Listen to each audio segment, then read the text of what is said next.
کی طرف سے حملے ہو سکتے ہیں، ان انقلابوں کو ان کی سمت سے ہٹا کر دوسری سمت منتقل کیا جا سکتا ہے، اس کے اندیشے ہیں.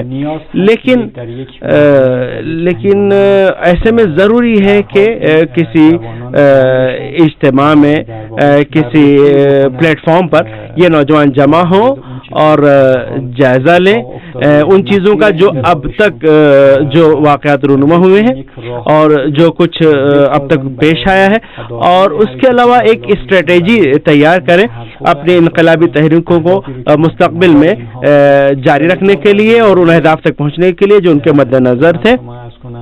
اس لیے میں یہ عرض کرنا چاہوں گا کہ جو کانفرنس اسلامی بیداری اور نوجوان کے زیر عنوان تہران میں منعقد ہوئی ہے، اس کا ہدف ان نوجوانوں کے آپس میں ہم آہنگی قائم کرنا ہے اور آئندہ اسٹریٹجی تیار کرنا ہے. اس کا مقصد میں سمجھتا ہوں کہ اسلامی جمہوریہ ایران اسلامی بیداری کے سلسلے میں پیش رہا ہے اور 3 اشرے سے ایران علاقے نہیں بلکہ عالم اسلام کی قیادت کر رہا ہے، سب سے آگے ہے. لہذا ایران سے یہ توقع تھی بھی کہ کوئی ایک پلیٹ فارم مہیا کرائے کہ جہاں تمام عرب اور اسلامی ممالک کے نوجوان جہاں انقلاب کامیاب ہوئے، چاہے وہ ممالک ہو جہاں ابھی انقلاب آنے والا ہے، انقلاب کامیاب ہونے کے قریب ہے، یہ سارے نوجوان ممالک کیا اس پلیٹ فارم پہ جمع ہوں اور آپس میں تبادلہ خیال کریں اور ایک دوسرے کو اپنے جذبات سے، افکار سے آگاہ کریں. میں سمجھتا ہوں کہ اس کانفرنس کے انعقاد کی ضرورت اور اس کا ہدف سب سے اہم شاید یہی ہو جو میں نے عرض کیا. میں یہ بھی عرض کرنا چاہوں گا کہ جیسا کہ رپورٹ میں بھی دیا گیا، بتایا آپ نے کہ 1000 سے زائد نوجوان اس میں آئے ہیں، مختلف ممالک سے، حتیٰ یورپی ممالک سے آئے ہیں. ان میں بہت سی تحریکوں کے رہنما بھی اس میں شامل ہوئے ہیں جو بہت ہی تجربہ کار ہیں، جن کو کافی تجربات ہے، وہ بھی یہاں تقریریں کریں گے اس کانفرنس میں، اور جنہوں نے اپنے بلکہ بیان کیے اپنے نظریات اور جن کا حاضرین نے بہت خیر مقدم کیا. اور ناظرین کرتے ہیں لندن اسٹوڈیو جہاں بر صغیر کے ممتاز دانشور ڈاکٹر عنایت اللہ اندرابی صاحب موجود ہیں. اندرابی صاحب السلام علیکم جناب. وعلیکم السلام ورحمۃ اللہ وبرکاتہ. جناب یقیناً آپ کے پیش نظر یہ خبر ہوگی کہ تہران میں نوجوان نسل اور اسلامی بیداری کے زیر عنوان آج سے 2 روزہ بین الاقوامی کانفرنس شروع ہوئی ہے. اس پس منظر میں آپ سے میرا سوال یہ ہے کہ اسلامی بیداری میں نوجوان نسل کا کردار کیا ہے؟ بسم اللہ الرحمن الرحیم. یہ بہت ہی ایک اچھی بات ہے کہ ایران میں اس طرح کی کانفرنس اس وقت منعقد ہو رہی ہے. اصل میں نوجوانوں کا کردار ہر جگہ جہاں بھی کوئی تبدیلی کی تحریک ہو اس میں نوجوانوں کا کردار لازمن رہتا ہے، اس لیے کہ نوجوان جو ہے وہ طبعی طور پر وہ کسی بھی تبدیلی کی تحریک میں پیش رہتے ہیں. یہ ایک قابل سمجھ بات ہے. اور اس میں یہ بات بھی ہے کہ جو زندگی، روزمرہ زندگی کے ٹھوس مسائل ہوتے ہیں جیسے تعلیم ہے، روزگار ہے، اس کا تعلق بھی نوجوانوں کے ساتھ ہی زیادہ ہوتا ہے. اگر اس طرح کی چیزیں میسر نہ ہوں، تعلیم نہ ہو، روزگار نہ ہو، تو اس کا زیادہ اثر نوجوانوں پر پڑتا ہے. تو اس سے وہ ایک غم غصہ بھی نوجوانوں میں ہی زیادہ پایا جاتا ہے اور حالات کو بدلنے کا ایک جذبہ یہ بھی زیادہ نوجوانوں میں ہی پایا جاتا ہے. تو لہذا نوجوان کسی بھی جگہ جو ہے جب کوئی تبدیلی کی تحریک چل پڑے تو اس میں وہ پیش رہتے ہیں. اور وہی ہم نے دیکھا ٹیونیزیا اور ایجپٹ کے تحریر اسکوائر میں اور اس کے بغیر بھی ہم نے وہ دیکھا. لیکن اب یہاں یہاں مسئلہ حل نہیں ہوتا. نوجوان جو ہے وہ ایک قوت فراہم کرتے ہیں, وہ ایک مومنٹم فراہم کرتے ہیں, لیکن وہ ایک ڈائریکشن فراہم نہیں کرتے. یہ تبدیلی کس طرف جائے؟ اب اگر پہلی چیز جو تھی جو نامطلوب تھی, اب جو چیز مطلوب ہے اس کی طرف کیسے قدم بڑھایا جائے, اور کون سی چیز مطلوب ہے, ہمارے اہداف کیا ہیں. تو یہاں ذرا نوجوانوں کی سرپرستی کی ضرورت ہوتی ہے. اور اس سلسلے میں یہ بہت ہی ایک شگونی نیک اور بہت ہی ایک اچھی قابل تحسین ایک بات سمجھتا ہوں, ایک اقدام سمجھتا ہوں کہ ایران نے اس کا اہتمام کیا ہے اس کانفرنس کا, اس لیے کہ دنیا اس وقت جس انداز میں بدل رہی ہے وہ یہاں یعنی ایک پیور ایک اگر اس کی آپ ایک انالیسس کریں, ایک بالکل انٹلیکچوئل انالیسس کریں, تو یہ لگتا ہے کہ دنیا اب کہیں اور نہیں جا رہی ہے, بس اسلام کی طرف آ رہی ہے. اس سے کہ اب عرب کا ہی معاملہ آپ لیجئے, مثلا ایجپٹ میں اس سے پہلے بھی اس طرح کی تحریکیں ہوئیں, تو وہاں بات رک گئی عرب نیشنلزم اور سوشلزم پر. اب وہ ان لوگوں کو بھی انہوں نے دیکھا, کرنل ناصر کو بھی انہوں نے دیکھا جو عرب یکجہتی اور سوشلزم کا علمبردار تھا, ان لوگوں کو بھی انہوں نے فیل ہوتے ہوئے دیکھا. تو اب یہ بات بالکل قابل فہم بن رہی ہے کہ یہ جو تبدیلی کا ایک عمل شروع ہوا ہے یہ منتج اس کے سوا اور کہیں نہیں ہوگا کہ یہ اسلام کی طرف پر منتج ہوگا. اور وہ بھی اس میں بھی آپ یہ دیکھیں کہ یہ ساری تبدیلی اسلامی انقلاب, ایران کے اسلامی انقلاب کے سائے تلے ہو رہی ہے, اس کا سایہ اس پر برابر چھایا ہوا ہے. اور اسی لیے میں سمجھتا ہوں کہ یہ کانفرنس بہت ہی ایک ٹائملی اقدام ہے, تاکہ ایران, اسلامی ریپبلک آف ایران جو کہ اس ساری تبدیلی کی تحریک کا ایک لیڈر ہے, یعنی وہ لیڈنگ ایج جس کو کہا جاتا ہے, یعنی وہ اس ساری تبدیلی کی رہنمائی کر رہا ہے. حالانکہ اس نے اس میں کوئی ڈائریکٹ, تو اس میں ٹونیزیا میں, ایجپٹ میں اس نے کوئی ڈائریکٹ اپنا امن دخل تو نہیں کیا, لیکن یہ انہی افکار کے اثرات ہیں. اور ایران کا اسلامی انقلاب جس طرح آ گیا اور جس طرح وہ پھر مستحکم ہوتا چلا گیا, یہ اسی کے اثرات ہیں کہ یہ تبدیلی آ گئی. لہذا اب ایران کا یہ فرض بنتا ہے کہ وہ اس کی اسپریچول اور انٹلیکچوئل رہنمائی فراہم کرے, تاکہ اس کے اہداف کلیئر ہوں, ان کے سامنے یہ آئے کہ اب ہمیں جانا کہاں ہے, اور یہ ایک صحیح منزل کی طرف چل نکلیں. تو یہ میری کچھ ابتدائی گزارشات ہیں. بہت بہت شکریہ اندرابی صاحب. مہدی شکیبائی صاحب, ڈاکٹر اندرابی صاحب نے بڑی اچھی بات کہی کہ انہوں نے کہا کہ یہ جو خطے میں تحریک چل رہی ہے یہ اسلامی انقلاب کے زیر سایہ.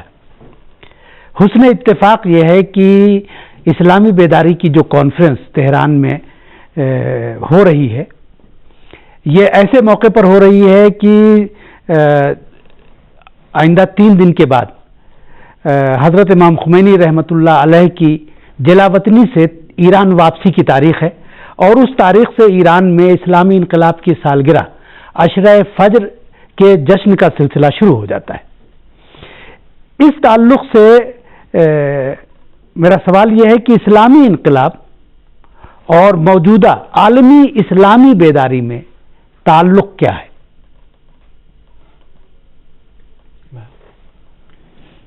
خدمت شما عرض کنم که به هر حال جمهوری اسلامی میں یہ عرض کرنا چاہوں گا کہ اسلامی جمہوریہ ایران نے 3 اشروں قبل 30 سال قبل اس وقت جب اکثر علاقائی ملکوں میں ڈکٹیٹر حکومت کر رہے تھے, ان حالات میں امام خمینی کی قیادت, امام خمینی رضوان اللہ تعالی علیہ کی قیادت میں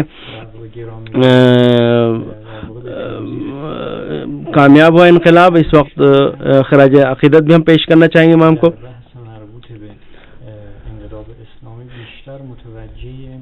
انقلاب کے تعلق سے امام خمینی کا جو نقطہ نگاہ تھا اس میں محوری نقطہ خود عوام تھے. اسلامی انقلاب کی کامیابی کے بعد 1979 میں یہی نقطہ ہماری خارجہ پالیسی کے بنیادی نقطے میں بھی تبدیل ہوا.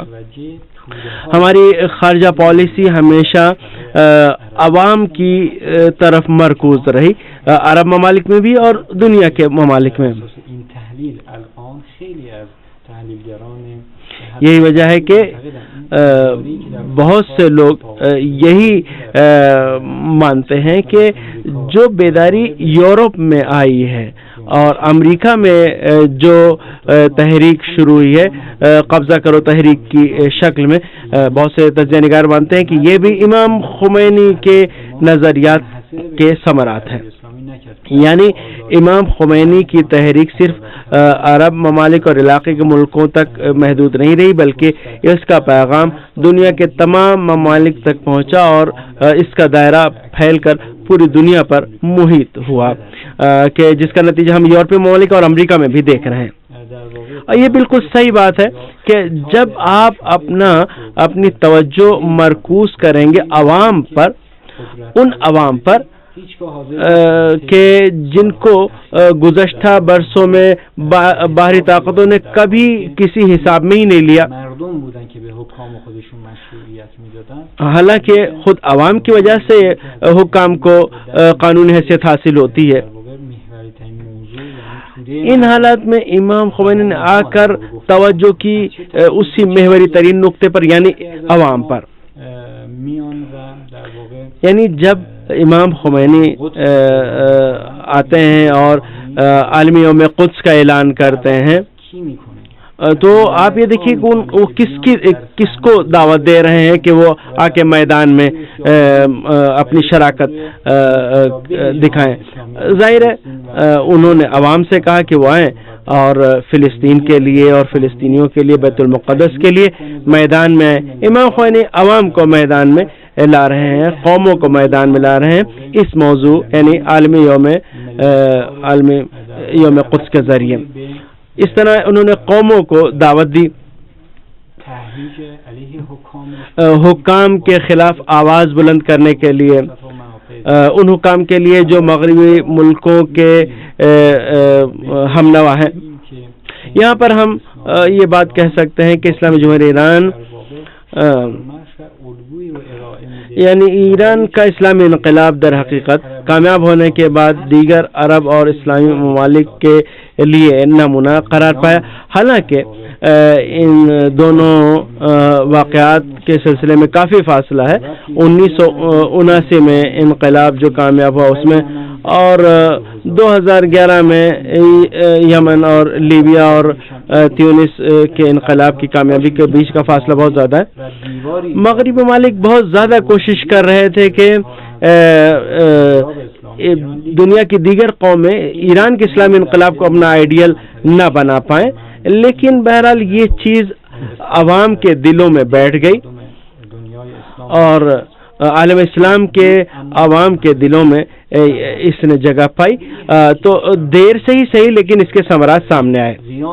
با توجه به این که الگوی مناسبی الان در جهان خصوصا جهان غرب وجود نداره. حالانکہ ان کے پاس ظاہر ہے ان کے پاس کوئی دوسرا اور نمونہ نہیں ہے. مغربی ممالک میں کوئی نمونہ نہیں ہے. ایک ہی نمونہ ہے ایران کے اسلامی انقلاب کا، جس کی طرف وہ آپ توجہ کر سکتے ہیں اور جس سے امید وابستہ کر سکتے ہیں. جو انقلابوں کی کامیابی کے بعد جو نوجوانوں کی گفتگو ہے وہ جو ہم سنتے ہیں اور جن باتوں کو وہ اٹھاتے ہیں اس سے صاف ظاہر ہوتا ہے کہ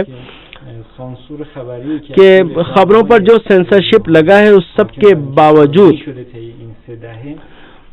یعنی ان 3 اشروں کے دوران جو سینسرشپ لگا تھا ان حکام کی طرف سے، اس کے باوجود عوام کو اچھی طرح اندازہ ہو گیا تھا کہ ایران کے سلسلے میں جو پروپیگنڈا کیے جا رہے ہیں وہ اور ایران کے اندر جو حقائق ہیں ان میں بہت کافی فرق ہے. اور اس طرح وہ ان میں تجسس بڑھتا ہے، اشتیاق بڑھتا ہے کہ ایران کی طرف آئیں اور ایران کی شکل موجود نمونے کی طرف آئیں. یہ جو کانفرنس منعقد ہوئی ہے اسلامی بیداری عالمی اسمبلی کی طرف سے، جو اس سے پہلے کانفرنس منعقد ہوئی، اس سے ثابت ہوتا ہے کہ ایران نے ان 3 جو راستہ اختیار کیا، ان 3 اشروں کے دوران اس کا خیر مقدم کیا گیا ہے علاقائی سطح پر۔ بہت بہت شکریہ شکیب بھائی صاحب۔ خیر اندرابی صاحب جی جناب، آپ نے اپنی گفتگو میں یہ اشارہ کیا کہ اس خطے میں اس وقت جو اسلامی بیداری کی تحریک جاری ہے وہ اسلامی انقلاب کے زیر سایہ ہے، تو اب میرا سوال آپ سے یہ ہے کہ اسلامی بیداری میں حضرت امام خمینی رحمۃ اللہ علیہ کا کردار کیا ہے؟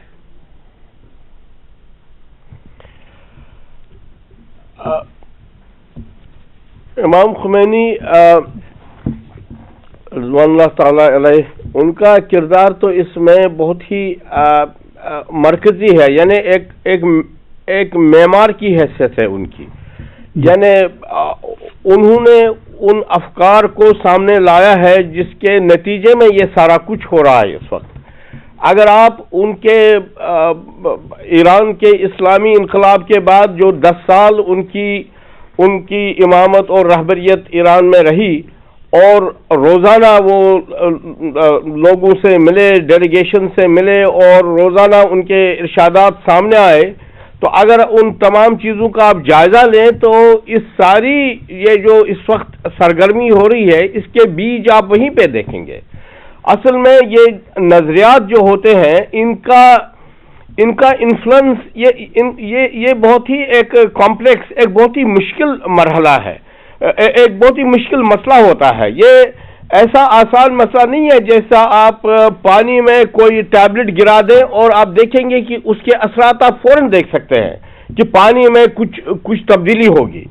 وہ ایک طبعی ایک فزیکل پروسیس ہے، وہ ذرا آسان ہوتا ہے سمجھنے کے لیے، لیکن یہ سوشل ہسٹوریکل پروسیس جو ہوتی ہے یہ ذرا اس سے مشکل تر ہوتی ہے۔ اس میں نظریات کہاں کب آئیں گے اور کیا ثمرات پیدا کریں گے، یہ بہت ہی مشکل ہوتا ہے اس کو جانچنا اور اس کو پرکھنا۔ لیکن جب اب یہ ہوا ہے تو اب یہ ہمارے لیے سمجھنا آسان ہے کہ اس کے بیج کہاں پر ہیں، یہ کہاں پہ اس کے بیج بوئے گئے تھے۔ یہ بالکل آپ کے جو مہمان ہیں اسٹوڈیو میں، انہوں نے جو یورپ اور امریکہ میں جو تحریکیں برپا ہیں ان کی طرف اشارہ کیا، تو یہ بالکل اس میں کوئی مبالغہ آرائی نہیں ہے کہ اس میں بھی اسی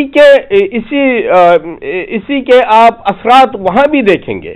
اثرات آپ اس لیے دیکھیں گے کہ دیکھیں نا، اس میں جو ایک مرکزی جو تھیم تھا ایران کے اسلامی انقلاب کا، اس میں مرکزی تھیم تھا آزادی، استقلال، جمہوریہ اسلامی۔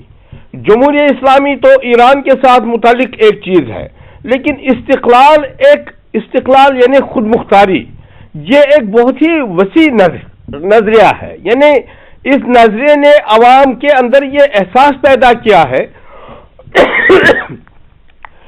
عوام کے اندر یہ فیلنگ پیدا کی ہے کہ وہ دیکھیں کہ ہم کیا کر رہے ہیں، ہم پر جو حکمرانی کر رہے ہیں وہ کیا کر رہے ہیں، یعنی وہ اپنے حقوق سے ذرا آشنا ہوں۔ تو اس وقت جو یہاں پہ یورپ امریکہ میں جو 99% جس کو وہ کہتے ہیں کہ ہم 99% ہیں اور 1% وہ ذی اقتدار ٹولہ ہے، تو اس کے پیچھے یہی فیلنگ ہے کہ وہ اپنے حقوق سے ذرا بیدار ہوئے ہیں۔ اور یہ بات بھی صحیح ہے کہ امام خمینی نے بہت ہی یعنی انہوں نے دنیا کی جو اس وقت جو سیٹنگ تھی، جو نظم و نسق تھا، اس کے مطابق انہوں نے بہت ہی یہ صحیح کیا کہ انہوں نے عوام کو مخاطب کیا۔ آپ کے مہمان نے جو یوم قدس کی مثال دی، تو اس میں آپ دیکھیں نا، وہ یہ بھی کر سکتے تھے کہ وہ حکومتوں کو مخاطب کر سکتے تھے کہ یہ حکومت قدس کی بازیابی میں اپنا رول ادا کرے، لیکن وہ کن سے کہتے؟ ان حکومتوں کی اوقات کیا تھی؟ آپ کو یاد ہوگا کہ ایران کی اسلامی انقلاب کے بعد ہی جو اسلامی کانفرنس آرگنائزیشن ICO جس کو ہم کہتے ہیں، اس کا جو ایک سمٹ ہوا، تو اس میں ایران نے اس وقت بائیکاٹ کیا، ایران گیا نہیں، یہ اسلامی انقلاب کے فوراً بعد ہوا، اس لیے کہ اس کی حیثیت کیا تھی؟ وہ تو بالکل امریکہ کے زیر سایہ اور آل سعود کے ہاتھوں میں ایک ٹول ہے اس سے. اور ہم نے دیکھا بھی کہ جب عراق نے ایران پر جنگ مسلط کی تو اسی اسلامک کانفرنس آرگنائزیشن سے بار بار یہ مطالبہ کیا گیا کہ اگر آپ مسلمان ہیں، اگر آپ اسلامی کانفرنس ہیں، تو آپ قرآن کے اس تقاضے کو پورا کریں. قرآن مجید یہ صاف طور کہتا ہے کہ اگر دو فریق آپس میں لڑ پڑے تو ان میں سے جو فریق جارح ہوگا تو آپ ان کے درمیان صلح کی کوشش کریں، لیکن آپ پہلے جارح کی نشاندہی کریں. آپ اس کی نشاندہی کریں کہ جارحیت کس نے کی. تو اسلامک کانفرنس آرگنائزیشن نے ہرگز یہ نہیں مانا. انہوں نے کبھی صدام حسین کو جارح نہیں کہا. تو یعنی اس کا وہ ایکسپوز ہوا کہ وہ کیا اسلامک کانفرنس ہے. تو یہ میں کہہ رہا تھا کہ امام خمینی نے یہ سمجھا کہ یہ ساری حکومتیں یہ ڈھکوسلا ہے، اصل پاور عوام ہے، مسلمان ہیں، اہل ایمان ہیں اور عام لوگ ہیں. اگر ان کی بات، ان کے اندر بیداری ہو، ان کو اپنے حقوق سے آشنائی ہو تو دنیا کی تصویر بدل سکتی ہے. اور مجھے یاد ہے کہ انہوں نے کہا کہ جب اسلامک کیلنڈر کا ابھی 1 صدی پوری ہو رہی تھی اور 15ویں صدی ہجری کا آغاز ہو رہا تھا تو امام خمینی نے فرمایا کہ یہ صدی مستضعفین کی صدی ہے. یعنی یہ دنیا میں گھسے پٹے اور مظلوم لوگوں کے بازیابی اور ان کے علو کی صدی ہے. وہ اٹھیں گے اور وہ اپنے حقوق پائیں گے. یہ ان کے الفاظ ہیں. تو میں یہ کہہ رہا ہوں کہ یہ ساری جو اس وقت جو ہو رہا ہے اس میں حضرت امام خمینی مرحوم کی حیثیت ایک معمار کی ہے. بہت بہت شکریہ، بہت بہت شکریہ. مہدی شکیب بھائی صاحب، اندرابی صاحب نے اشارہ کیا حضرت امام خمینی رحمۃ اللہ علیہ کے اس قول کی جانب کہ یہ صدی، ان کا اشارہ جو ہجری صدی جو تبدیل ہو رہی تھی اور نئی صدی جو 15ویں صدی جو جاری ہے اس کی طرف، کہ یہ مستضعفین دنیا کے کمزور طبقات کی صدی ہے. دنیا میں جو علامتیں ظاہر ہو رہی ہیں مشرق وسطیٰ سے لے کے امریکہ اور یورپ تک، تو کیا آپ یہ سمجھتے ہیں کہ حضرت امام خمینی کا یہ ارشاد سچ ثابت ہونے جا رہا ہے؟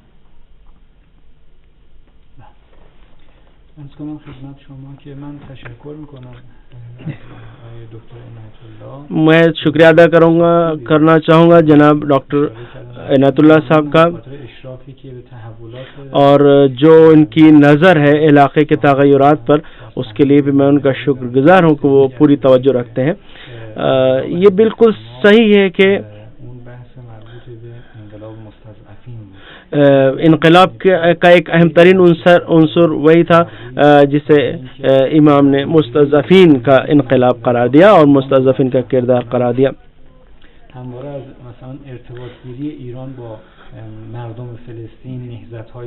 یہی وجہ تھی کہ امام خمینی نے ہمیشہ یہ کوشش کی کہ امام خمینی جب عوام سے رابطہ کی کوشش کرتے تھے، وہ فلسطینی عوام یا دیگر عوام، تو اس کو لوگ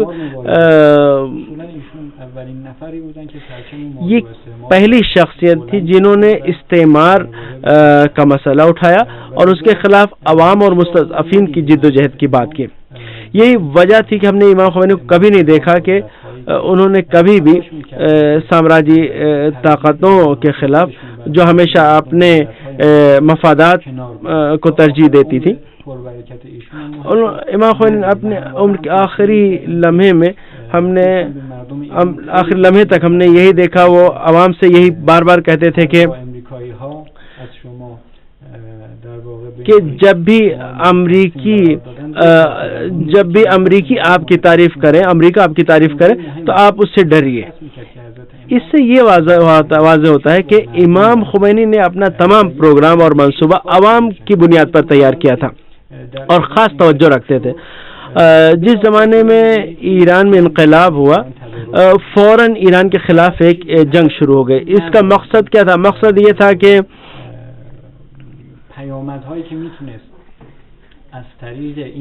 اس انقلاب کی وجہ سے جو تغیرات رونما ہو سکتے تھے اور جو اثرات پڑ سکتے تھے اطراف کے ممالک پر،